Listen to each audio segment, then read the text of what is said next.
This is J. Krishnamurti's third public talk in Saanen, 1973. If I may, we will go on with what we were talking about day before yesterday.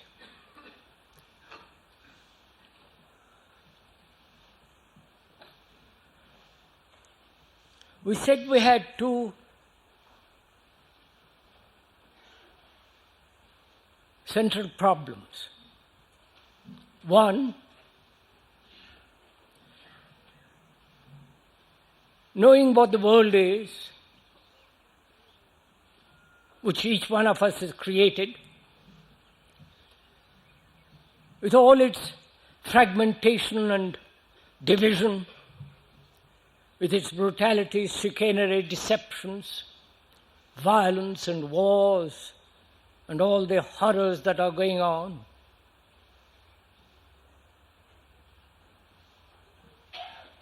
To turn our back against it, away from it, totally, and yet live in this world. Can this be done? That's what we were talking about. And we shall, if we may, go further into the matter.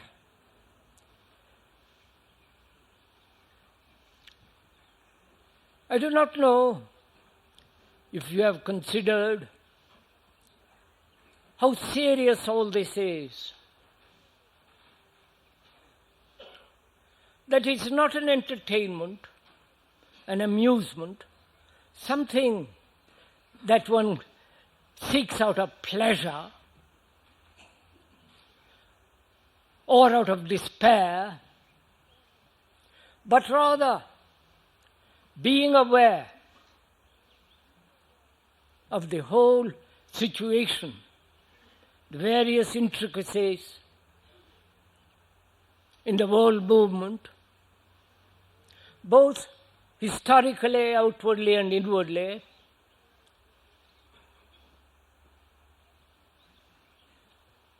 Is it possible to turn our backs away from it, to turn away from it?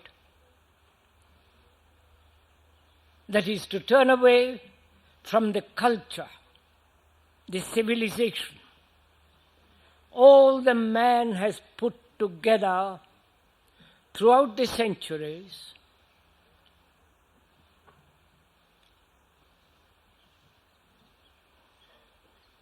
and free the mind from that conditioning. That's one issue.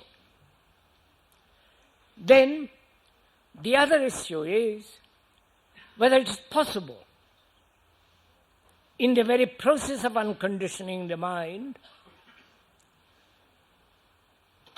to live in this world, not of it, not be involved in it, but yet live in it.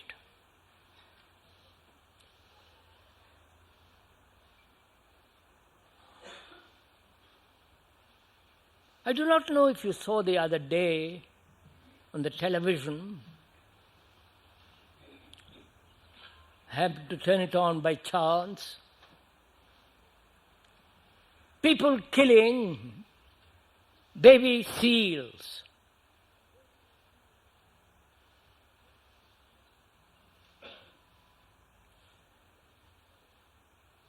Man has destroyed the nature, exterminated a certain species of animals and birds.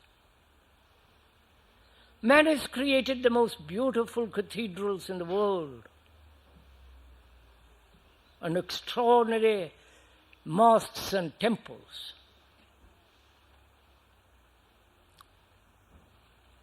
Great literature, music, painting.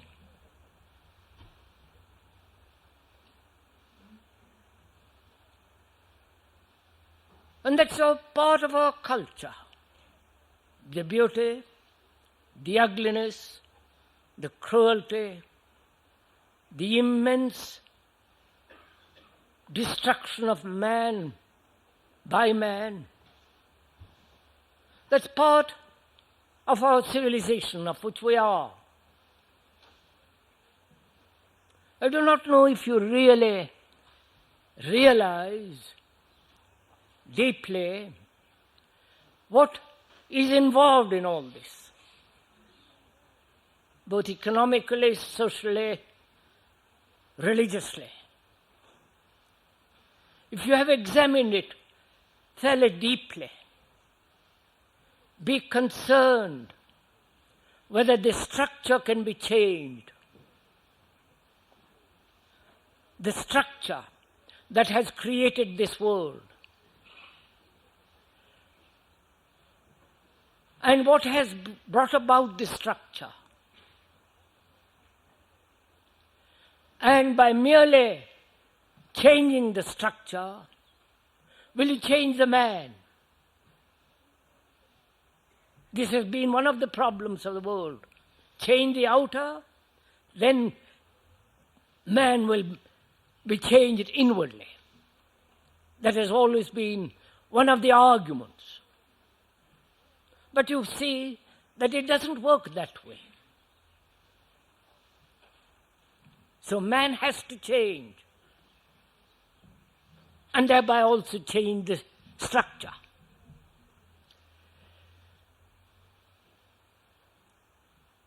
Now, can the mind, your mind, be free from this culture?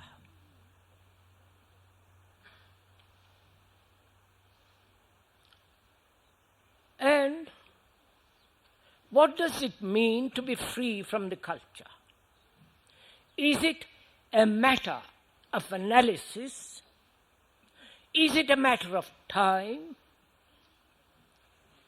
Is it a matter of more rational, logical conclusions of thought?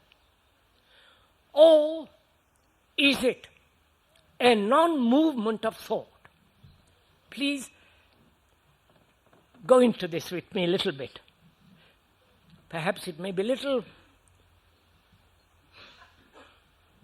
you may not be used to this kind of thinking. You may not have thought about it at all. So please have little patience and thereby share together this extraordinary question.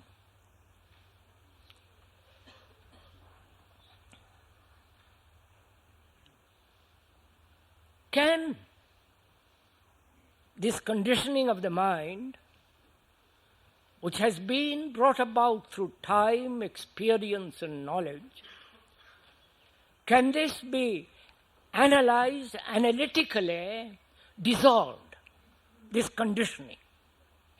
That's one point. Analysis, the very word means to break up. The analyzer and the analyzed, which is the breaking up. And through fragmentation, we hope to understand and dissolve the complex problem of conditioning, both at the conscious as well as at the unconscious levels. Can this be done? Through analysis.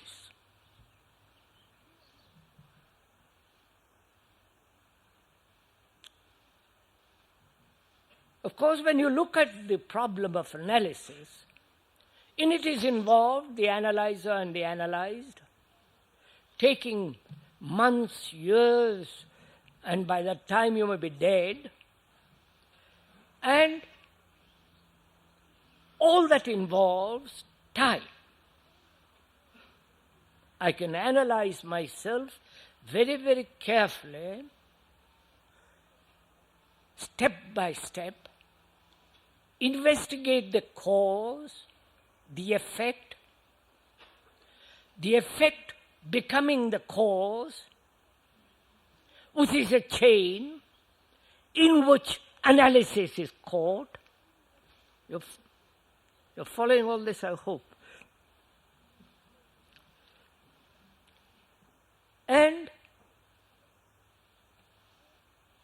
whether the mind can analyze itself and dissolve all its peculiarities, violence, superstitions, the various contradictions, and thereby bring about a total harmony through analysis.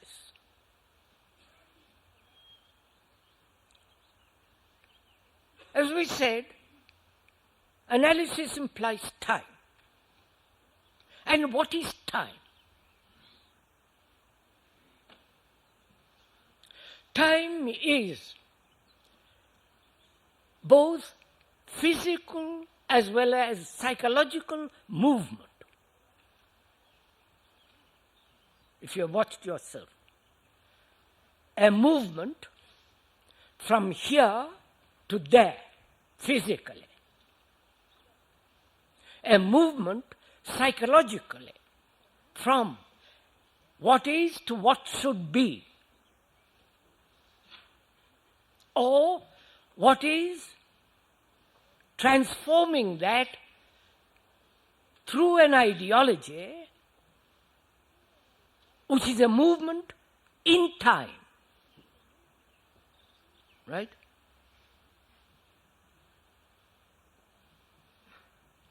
May I go on with it? Please, we are sharing together this problem, this question. You're not just listening to me. We are traveling together. We are investigating together. Finding out what is true together. You're not accepting what the speaker is saying. That has no value whatsoever. Neither verbally nor in reality. What has reality is when we, through investigation, through observation, through very careful awareness, share that which we discover, each one of us, for ourselves. Then that has validity. Then it has substance. Then it has meaning. But merely listening to a series of words and translating this into idea and then that putting that idea into action has no significance. So we were saying time is movement. Time, movement as moving from here to there, going to the room I live in. That takes time. Psychologically, also it's a movement from what is and changing that to what should be.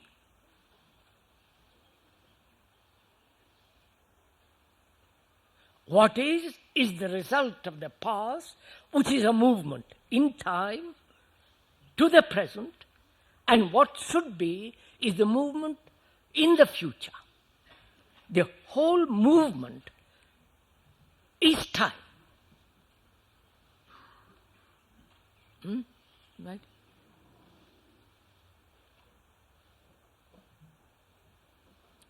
And thought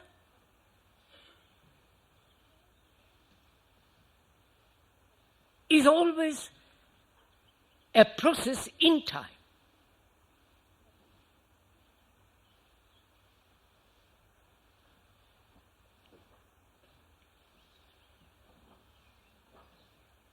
For thought is the response of memory, which is the past, which is the knowledge which is the past, and according to that conditioning, it reacts, which is a movement. So thought is a movement in time.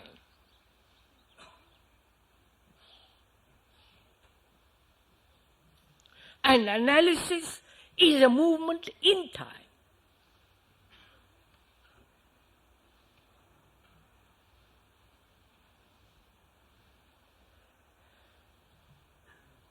Now, can this analysis in time, and analysis means time.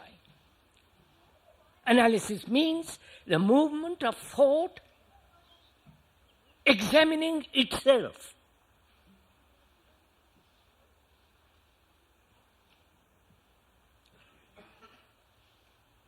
And if you go into it deeply, our conditioning is to analyze. We are conditioned to that.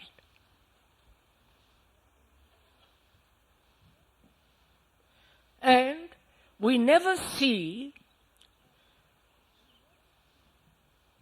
that the cause becomes the effect and the effect becomes the cause. Right? That's a movement in time. So through analysis, there is no freedom from time. Analysis does not free the mind, which is the result of time. Right? I wonder if you see this. Please, if you don't understand this, we'll ask questions afterwards. Keep your question if you don't understand it. And I hope we understand this fairly simple. It is fairly simple if you observe it in yourself. I'm angry. I analyze the cause. And in the process of analysis, I come to a conclusion, which is the effect. And that conclusion becomes the cause to a next effect. All that is a movement of thought in time. Thought is time. And thought has built this conditioning. After all, our culture is the result of thought. As feeling, physical responses, and so on.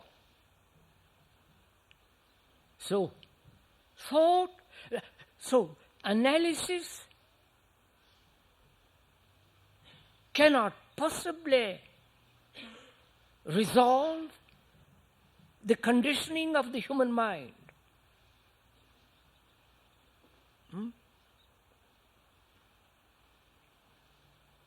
I hope it's clear. Not the verbal statement, but the truth of it. The actual fact of it. Not the assertion or the repetition that analysis will not free the mind. That has no value.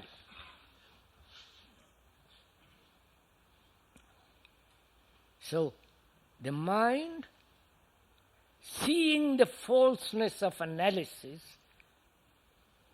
discovers the truth that lies, that analysis does not free the mind.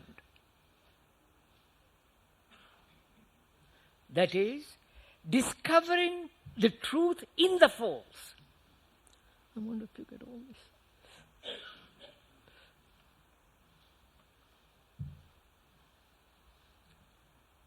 Then, analysis also implies not only the conscious mind, of the conscious mind, but also the deep layers of the unconscious, which is also the result of time.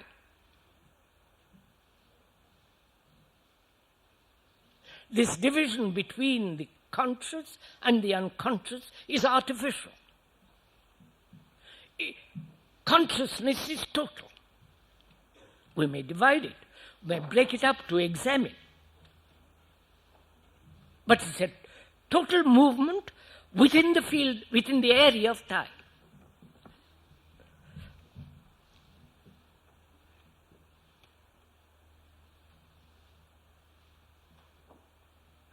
And the unconscious becomes not important when you are able to look at the whole of consciousness and its content.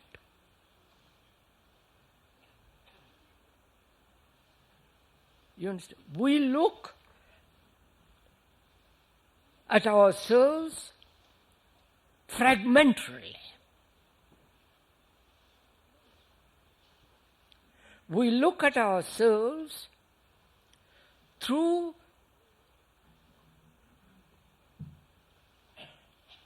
the action of thought. Am I making any sense? No? One moment, we'll discuss it a little later. Let me talk a while, if you don't mind.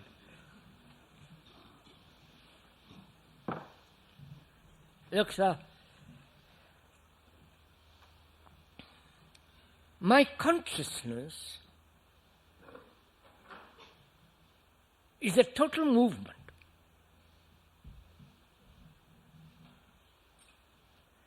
My consciousness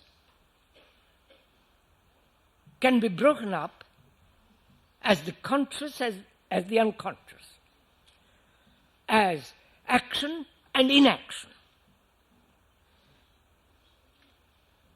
as greed, envy, non-envy. It's a total thing.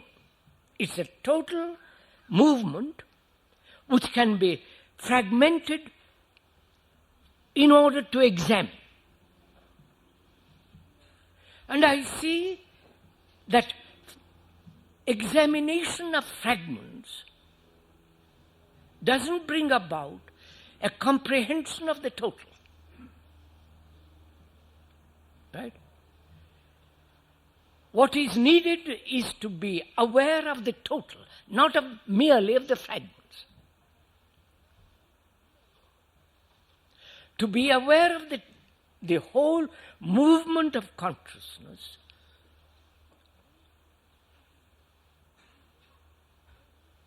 which is in the area of time, right? Can I, as thought, explore this consciousness? Won't somebody meet me halfway in this?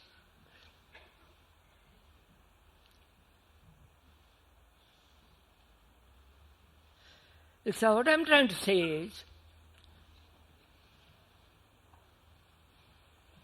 I have never personally analyzed myself at all.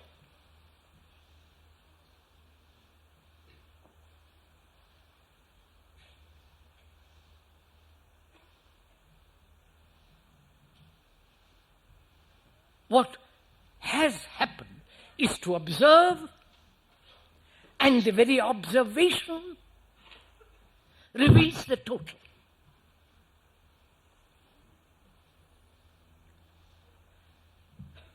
Because there is no intention of going beyond what is.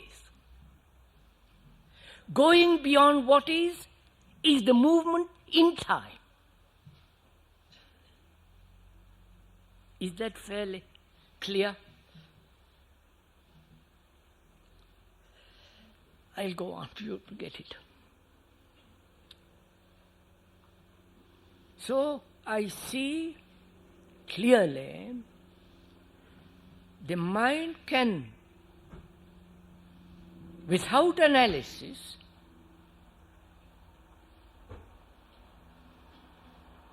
discover, see, observe,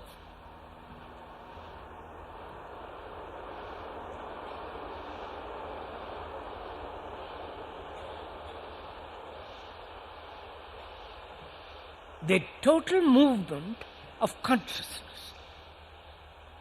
That's one point. What we are concerned with is whether the mind can free itself from its conditioning.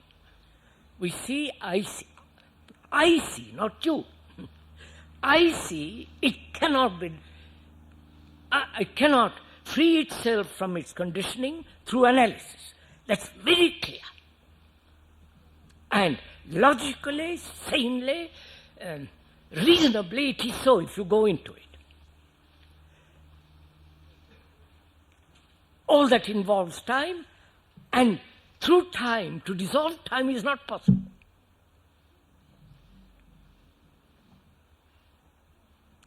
Then, can thought dissolve it? Can thought transform, free the mind from the conditioning? Now, please listen to this. Thought is movement in time. Thought is movement, and therefore time.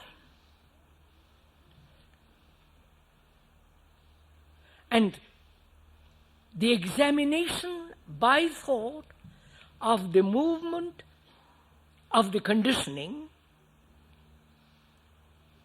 is still within the field of time. Therefore, thought cannot possibly resolve the conditioning, because it is thought as knowledge, experience, memory that has brought about this civilization in which the mind has been educated. That's clear. So thought cannot resolve it.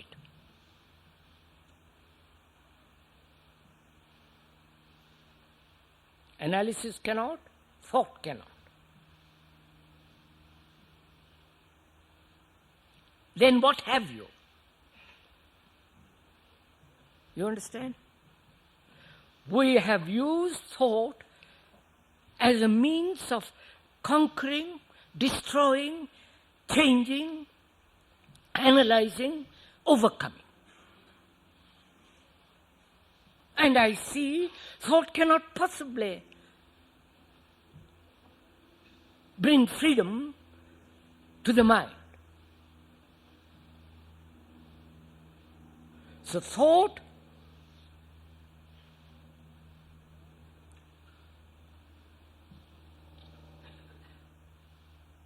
is movement.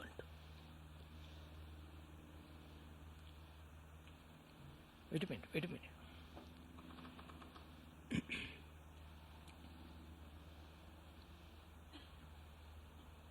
Non-movement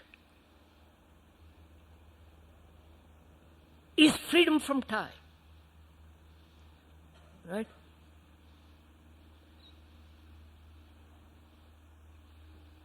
Non-movement of thought is a state in which the mind is free from time.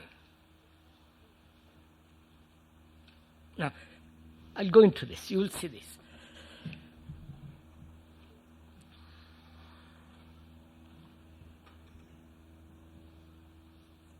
The conditioning of civilization, culture, has said, I must be competitive.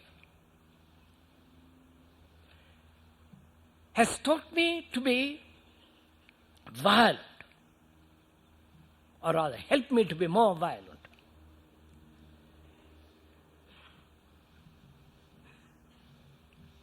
So the mind is violent. That is what is.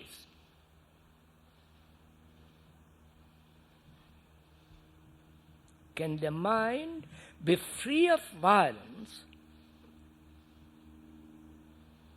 which is what is, without the movement of thought? You understood my question? I'm violent. And thought says,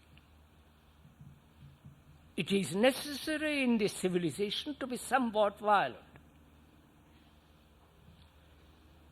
Thought says, overcome that violence. Thought says, control that violence.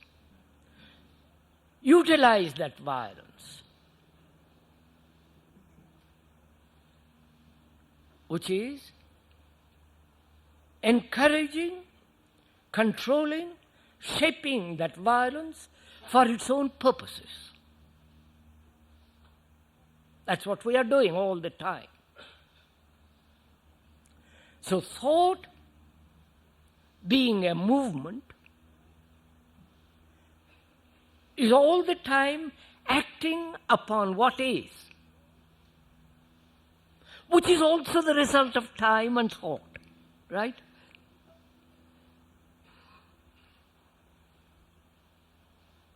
Now, can thought have no movement at all, but only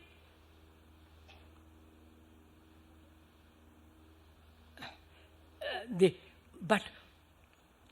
what is remains, and no interference of thought with regard to what is. You understand what I'm saying?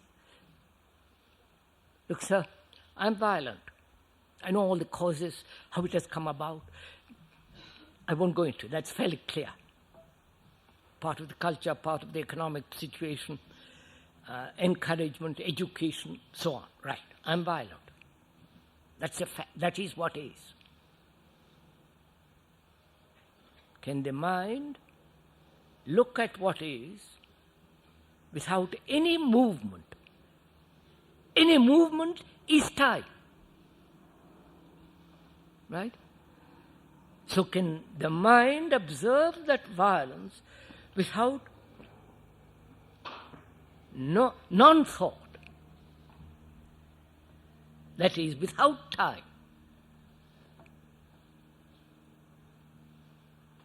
Have you understood my question? At least. Because all my conditioning says, use thought, control it, shape it, put it away, struggle against it, fight it. It's ugly to be violent. You want to be peaceful. Human beings should be peaceful. So it has all the reasons, justifications, condemnations, which are all movements of thought, and thought is time and movement is time. And there is only the fact that this human being is violent. That's the only what is. That's clear up to there.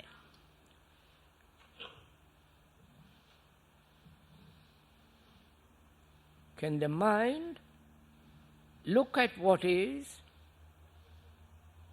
without any movement?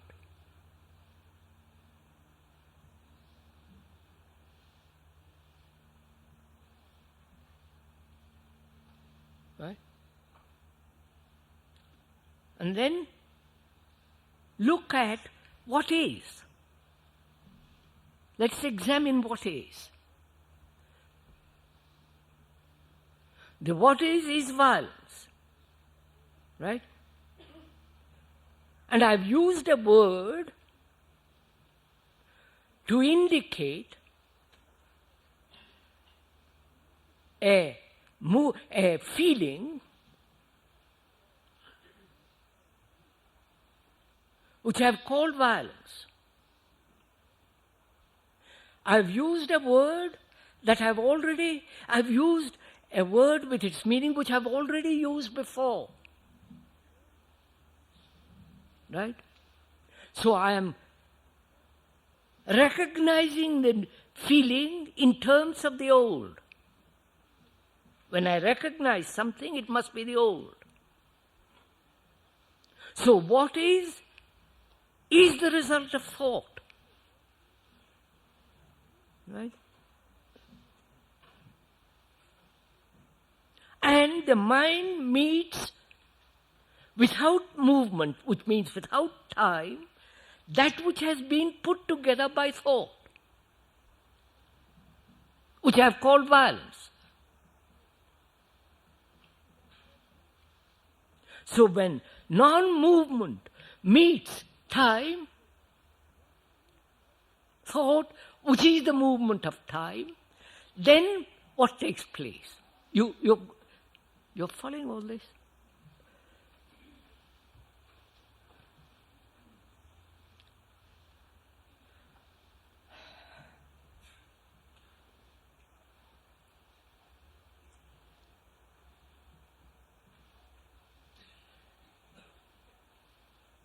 Look, sir, my son dies. I suffer a great deal for various reasons. Loneliness, despair, and so on, so on.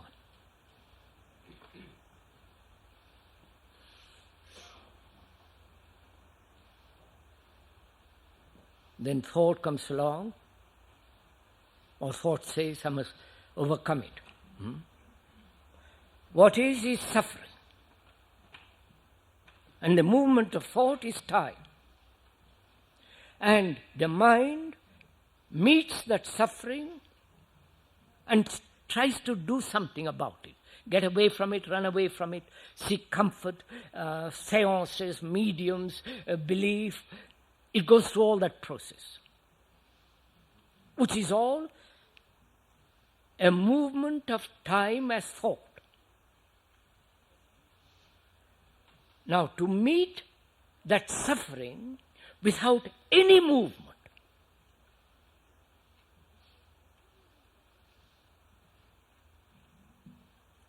then what takes place? Have you ever tried this? Have you?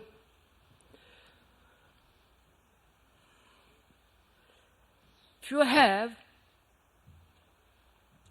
you will see the non-movement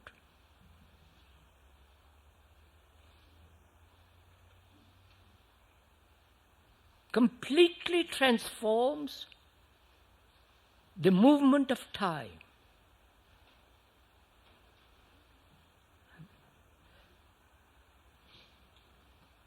That means suffering doesn't leave a mark on the mind at all. Because non-movement is timeless. And that which we call suffering is time. And that cannot possibly touch that which is not of itself. Well, I must go on. Sorry if you don't understand this. So the mind being conditioned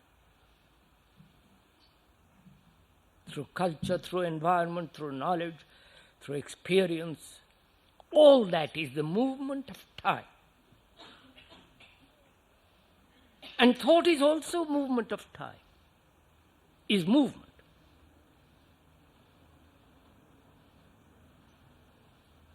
So the thought cannot possibly transform or free the mind from its conditioning, nor analysis.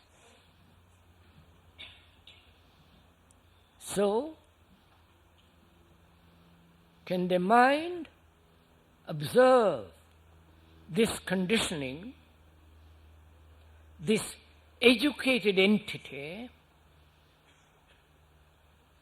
without any movement?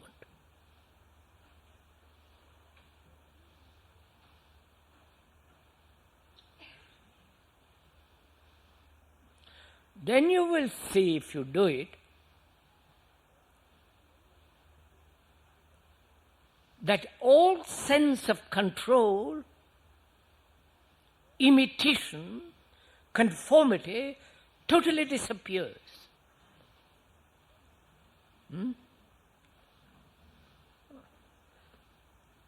Are we sharing this thing together or not at all? How do you get there? How do I get there?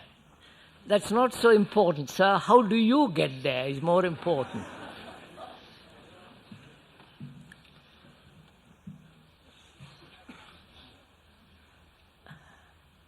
So look what I said just now. What is implied in control? There is the controller and the thing controlled. Division.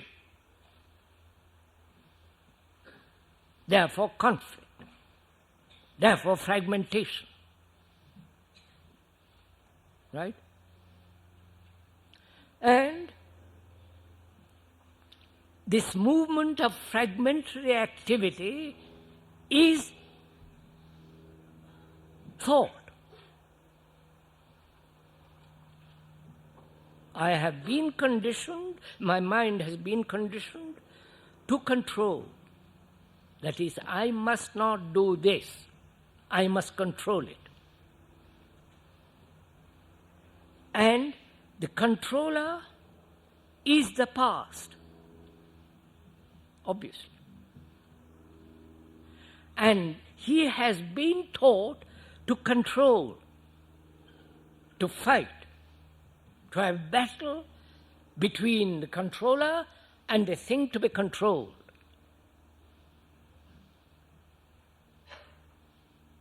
Both are a movement in time, right? And both are the products of thought, which is also movement in time. And through control, there is no freedom from conditioning. So I discard totally all control. Mind discard totally all control. Please be careful. This requires tremendous inquiry, intelligence. You can't say, well, I've learned not to control, go and do what you want. Or whatever you want to do. You can't do whatever you want to do in the world anyhow.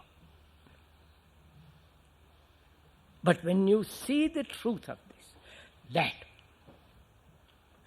control has no meaning whatsoever. When you see that, intelligence is in operation. I wonder if you see this.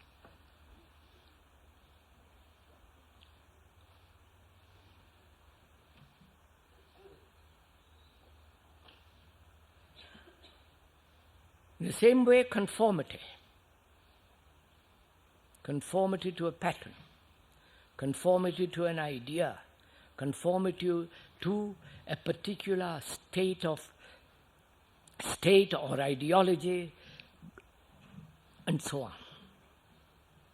Conformity implies the thing that is conforming to a pattern. Again a duality, again a conflict.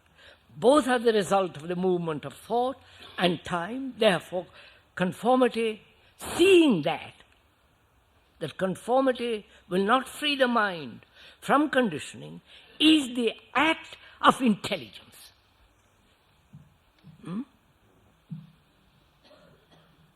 And that act of intelligence comes through awareness of this fact that the controller is the controlled. Right? And this division is part of our culture. We have been educated wrongly. And to re-educate ourselves does not need time. Right? The re-education of ourselves, as I'll repeat it again, does not require time. Because this re-education takes place instantly, which is outside the field of time, only when you see the whole movement of thought as time. Excuse me, sir. Is that what you mean by learning in the active present? Yes, I was going to go into that. Just a minute, sir. I'll go into it now. I'll show it to you.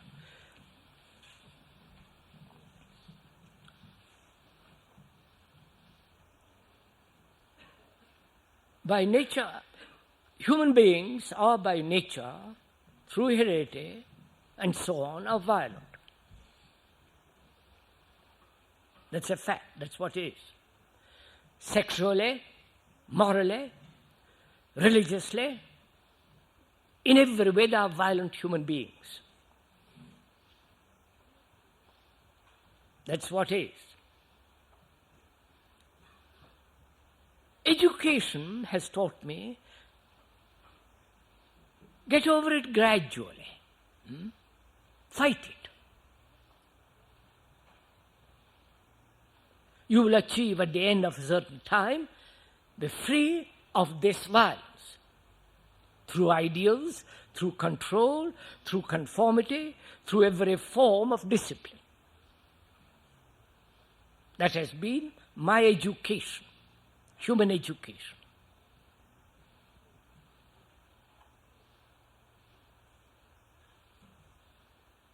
And culture has also told me, educated the human being, you will learn gradually to overcome it.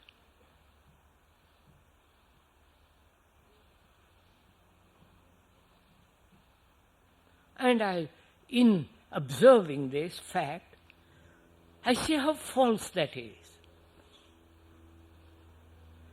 Violence cannot be got over gradually. Because if I achieve non-violence sometime in the future, I am sowing the seed of violence all the time.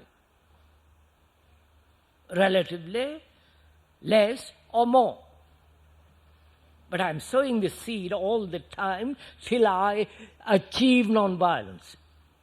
I see the absurdity of it. So learning is going on. In seeing the absurdity of it is the act of learning. Right? So can I learn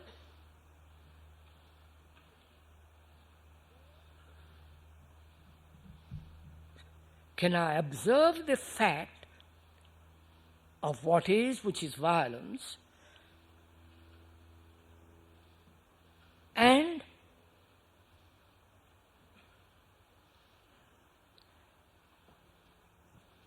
in the very observation of it, act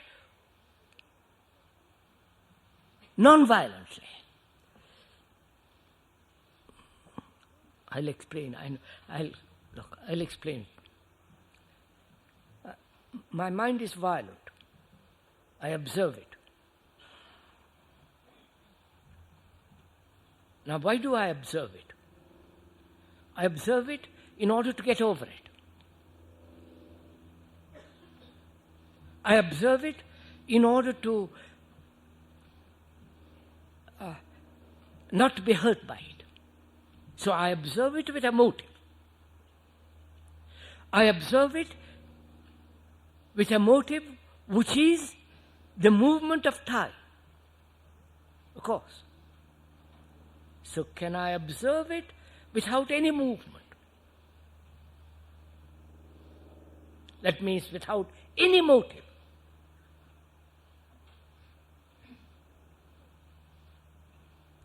And when I so observe it,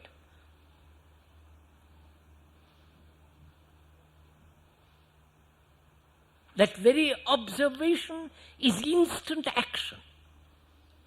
Isn't it? Because there is no, you understand? Are you meeting me or not at all?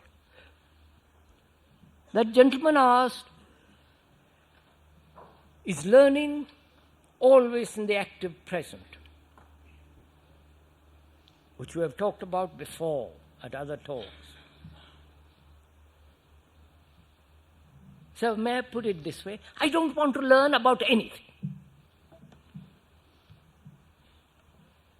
except how to ride a bicycle, speak a language and all the rest of that. Otherwise, I don't want to learn about anything. What I wanted is to observe only. Observe actually what is. The tree falling down, the waters flowing, the mountains looking, and the majesty of the mountains. Look at myself, my stupidity, just observe.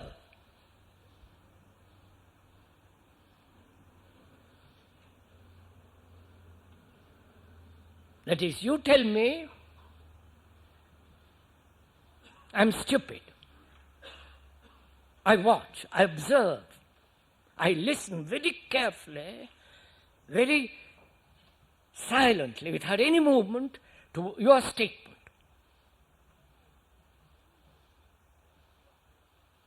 I am not learning from your statement that I am stupid or non-stupid. I am just listening to your statement.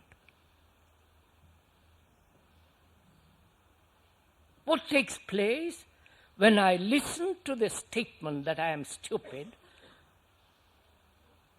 without any reaction?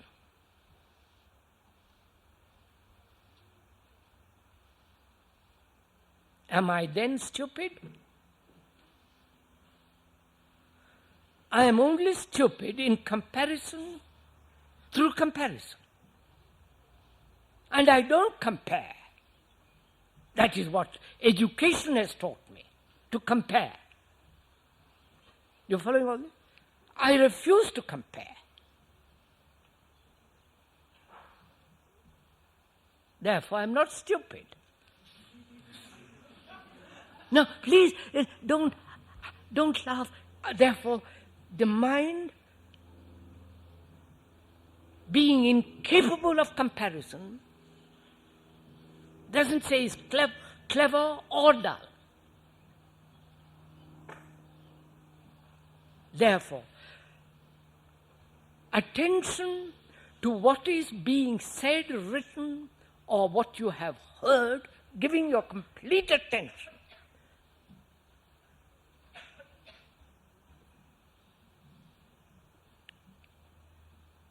is instant action.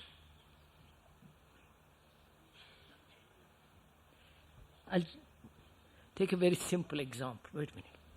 I have a habit, physical habit of scratching or whatever it is.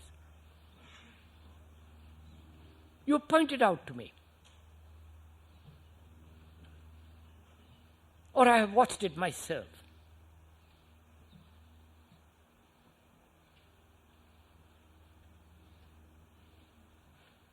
I see the absurdity of control, right?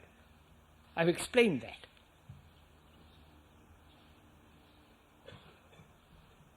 I won't conform to what is being said. I must not scratch or do some physical act, habitual. So, I just observe without any movement of thought. You understand?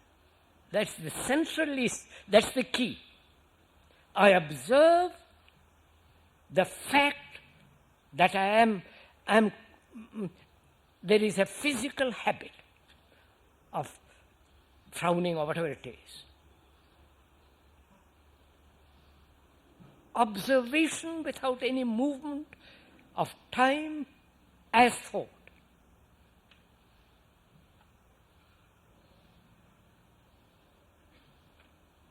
There is nothing to learn, is there?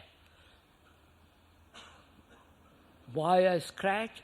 What made me do this? What are the causes of it? No, I won't go through all that. It's too absurd. But whereas when there is total observation, in which there is no movement of thought,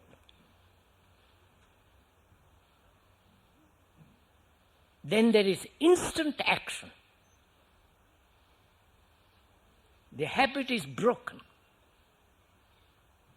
Not through conformity, control, suppression, and all the rest of it. Do it, and you'll find out.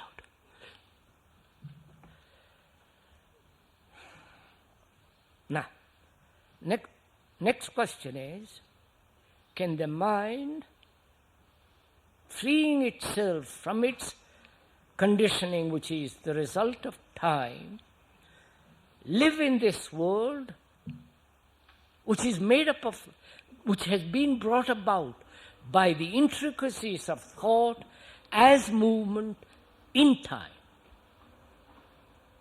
Right? My question is, can a human being, freeing himself from his conditioning, freeing doesn't mean time, live in this world, earn a livelihood, and all the rest of it? I don't know if it is a problem to you. Is it any problem to any of you? Wait, sir, let me make it clear, very clear, the problem.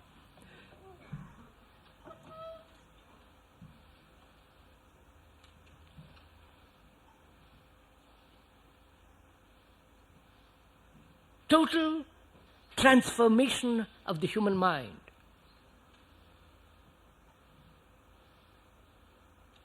The human mind is the result of the past of time, which has created this monstrous world, this ugly, brutal, violent, stupid, insane world. And I have produced this world because human beings are unbalanced, vicious, brutal, and all the rest of, occasionally kind when it pays them, and so on.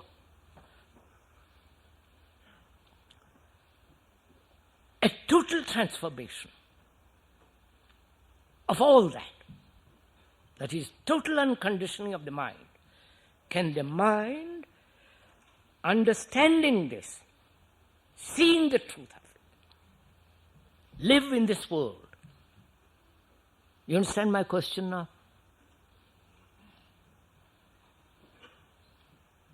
Not after I have unconditioned myself, I will live in the world.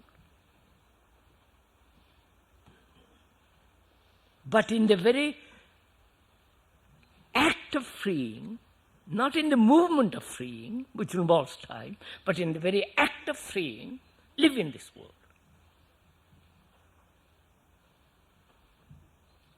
That is,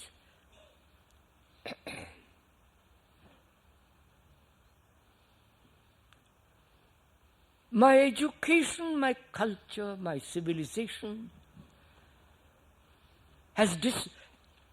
hasn't given me intelligence.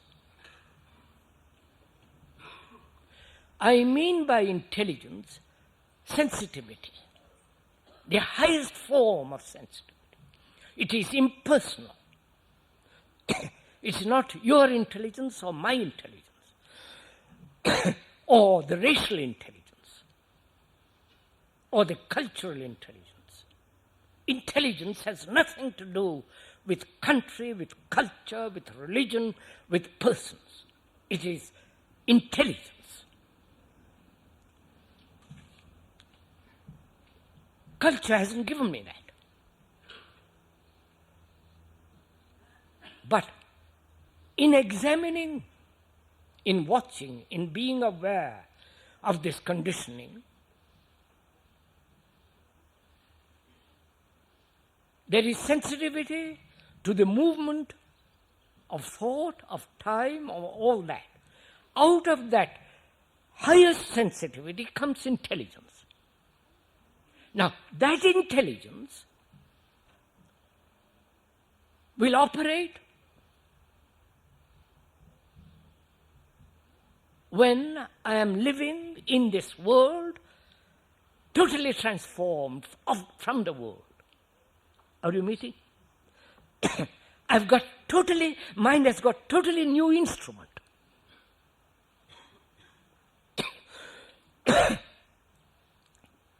Which is not the result of time. I wonder if you're following all this.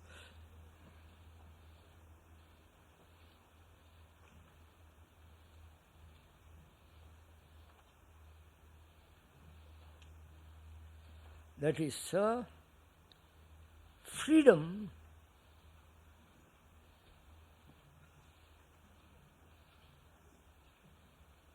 is not from something. Freedom is not freedom from conditioning. Freedom is to see the conditioning, to be aware of the conditioning, without the movement of thought, and out of that attention, awareness, comes freedom. So, a mind that has been educated wrongly through civilizations and culture cannot re-educate itself to a new culture, to a new state. All it can do is to see the falseness of this culture. When you see that which is false, then there is the truth in that falseness. Right? It is that truth, the perception of that truth is intelligence. Wonderful.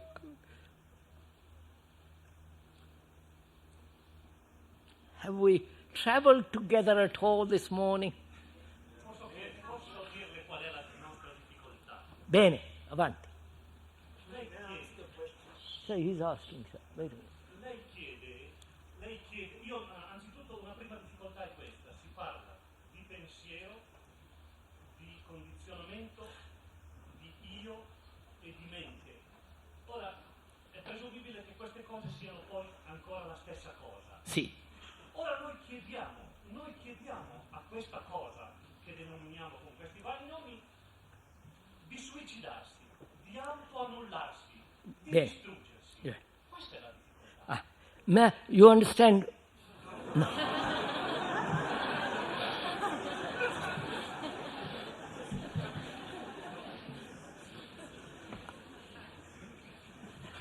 The question is this. The questioner says, you're saying time is me, time is thought,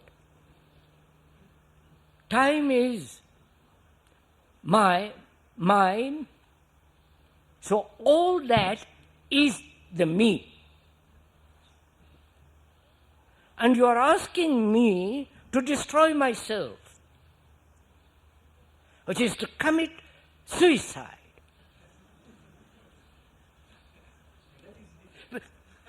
One moment.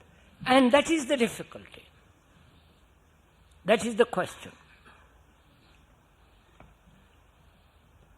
That is, the questioner says, to put it very simply, destroy yourself as the me. As the me who is always concerned with himself and his self-centered activity. Destroy that me. Kill that me. That is the question. Now, there is no destroyer, right? There is no outside entity as the entity who says, I must destroy myself. Bene? You see the truth of it. Therefore, there is no division between that which you want to destroy and the destroyer. Questo è chiaro perché io parlavo di suicidio. Huh? Suicidio implica appunto che non c'è nessun altro che distrugge. No. He's saying that's the real point. All that you are advocating is suicide. I'm sorry, I'm not. If I was advocating suicide for each one of you, you wouldn't be here. Un momento, per favore, un momento. Please see it. The whole of this movement, is the me. The psychological me. The me that's ambitious, competitive, that seeks pleasure, pain, suffers. All that is the me. The me educated through the culture, sustained through the culture, economically, socially, morally, religiously. The me separate from the you, the we and they. And you are saying, you are asking me to destroy that. I'm not asking you to destroy it. I'm asking you, if I may, to observe it. To observe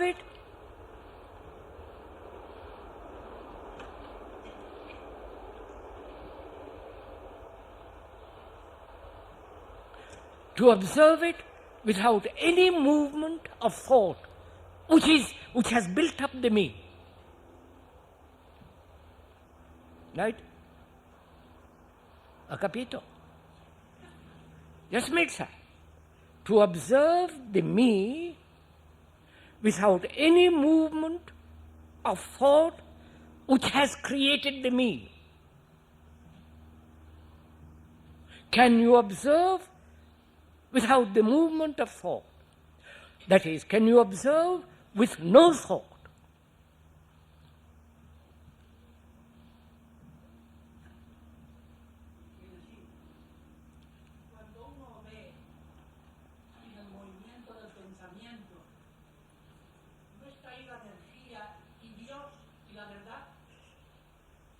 Now Spanish. Do you want it translated? Do you want it translated?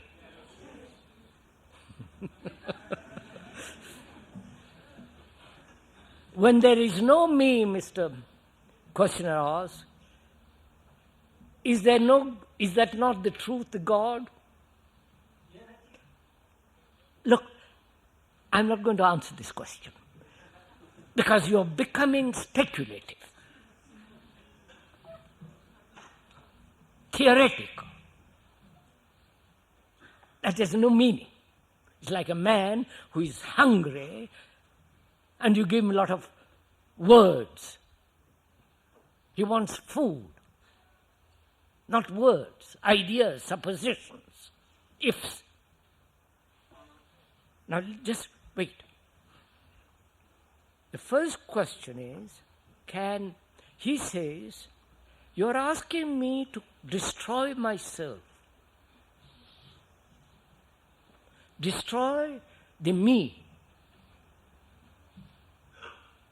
I say, I'm not asking you to destroy anything. I am suggesting, I'm not even asking. I'm requesting. I'm saying, watch the world. I'm suggesting that you look, observe, watch, listen, which are all the same thing, without any movement of thought.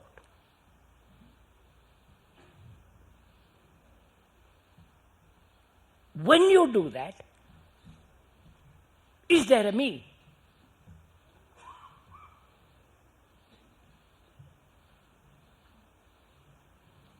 And when you do that, that very act of observation without the movement of thought, which is time, which has built the me, that very act of observation without the movement of time is intelligence.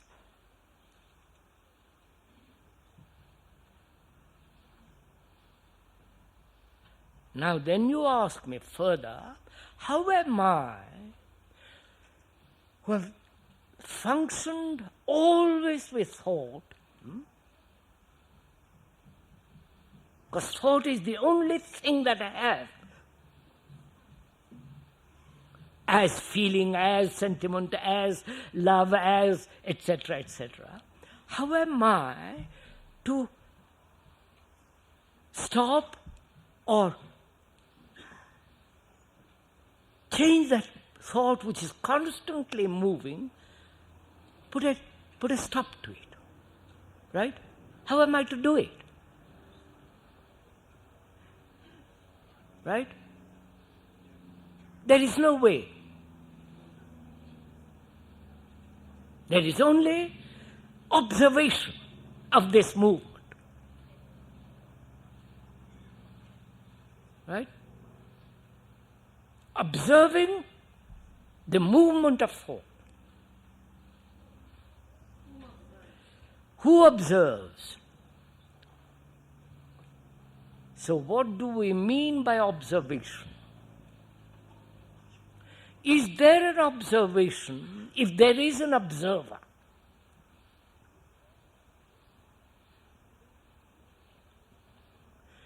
The observer is the past, right?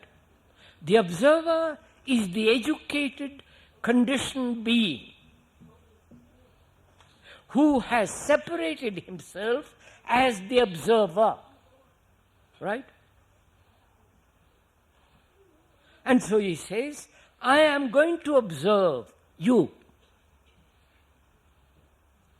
The observer then is different from that which he observes. And I see the falsity of it. Because I am observing you through the image I have built about you, which is the past. Through that image I observe you. One moment, I haven't finished yet. Right? So what happens? I observe that I look at you through the image I have built about you. So the image is the factor of division. The image is the observer. Now can the mind observe without the image?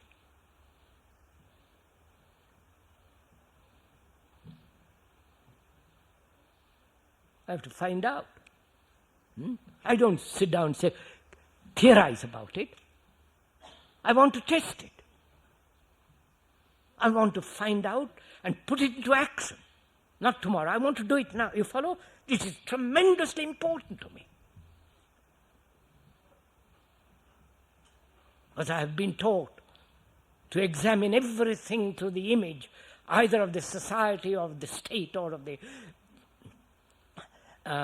the Orthodox religions or Lenin, Trotsky, whoever it is, Mao, all of the images they have given me. Through that image I am told to observe. And I see how absurd it is, how unreal it is. There's no meaning, therefore. I see the truth of it. You followed? I don't discard it. I see the falseness and therefore the truth of it. Seeing the truth of it, I observe. I observe without any movement of the image, in which there is no control, no imitation, no suppression. Can you do it? What is that we call the mind if there is no thought and no violence? What is that which is the mind if there is no thought and no violence? Look, sir, there is the mind when I go from here to the room I live. That's part of the mind, isn't it? The knowledge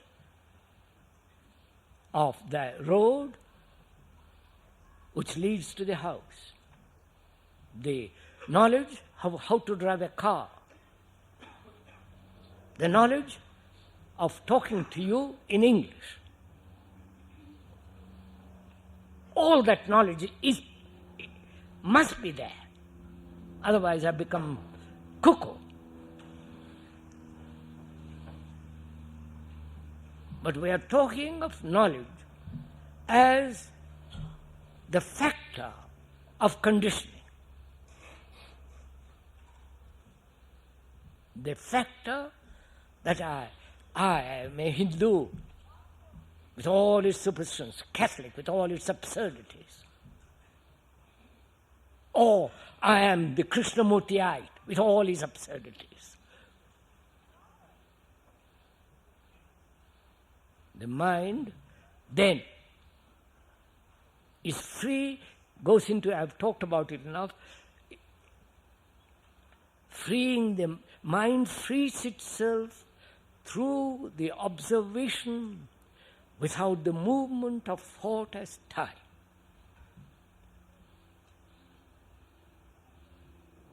Do you believe in progress in general and progress of mankind in particular? Progress of mankind Yes. and In particular, progress in general and progress of mankind. a progress of mankind and progress of the particular human being. I don't know what you mean by the word progress. I believe I was told the other day the meaning of that word progress, rather interesting, to go forward. I was told originally it meant be armed and enter into the enemy's territory.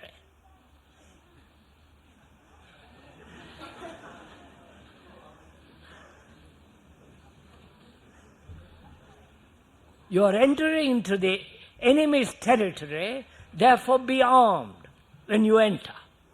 You understand? That's originally, I believe, what is meant by progress. Now, what do we mean by progress? Probably the same thing, really. What do we mean by that word progress, which means to go forward?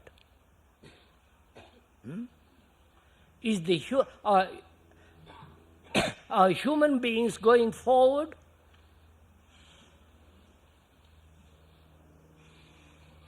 Going to the moon, living under the sea, killing, exterminating species of animals in the waters and in the air, killing each other, miserable, unhappy, polluting the rivers, the air, the water, destroying the earth. Is that progress? Having more cars, better bathrooms, discussing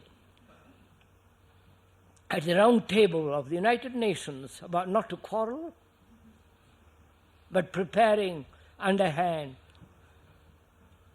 instruments of war. That's one side. And are we progressing, in particular you? Are you progressing going forward? Where? To where? Self-improvement in order to go forward?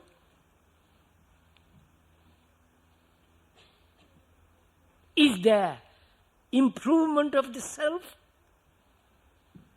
You following all this, sir?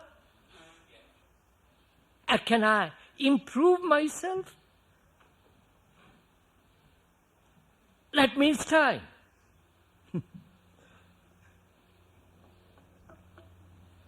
So looking at all this, what is progress?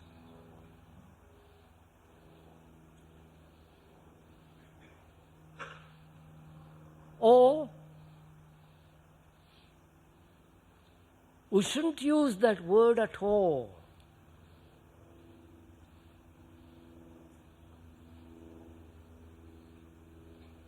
We should only use the word, if I may suggest, I'm not asking, psychological revolution, so that the human mind is transformed, so that it's no longer the me and the you. Sometimes I'm feeling completely empty inside, losing all my images. Sometimes it happens that I have an experience of total new beauty, Total. new beauty, and an awareness of something completely new. And then I'm feeling completely happiness in me. But often it happens that an emptiness is awfully distant. I can't feel it. You understand my question? I think I understand. It is very difficult to share with the emptiness. The gentleman says, Images is sometimes awful. some gentleman says, my question is that I feel very empty and lack of energy.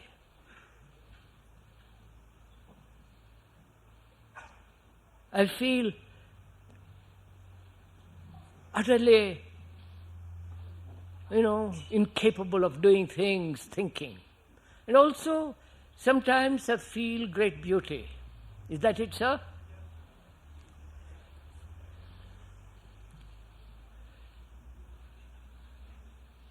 Why should one feel empty? Huh? What do you mean by that word empty? And sir, look, I very carefully pointed out, when I stop thinking, when I force myself not to think, we're not saying that you're saying something entirely different from what we're talking about. That's merely control, and that you have practiced for the last 10,000 years. That's part of your culture, which has destroyed, wrongly educated the mind.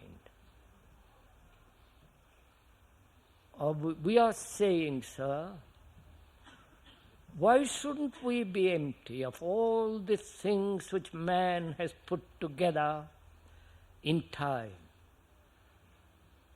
What's wrong with it? If you are so empty, then you have abundance of energy. But if you force, drive, and control so that you will never think about yourself, that you'll never have problems, you never want, you follow? Force, control, shape. Then you're an empty bag of potatoes.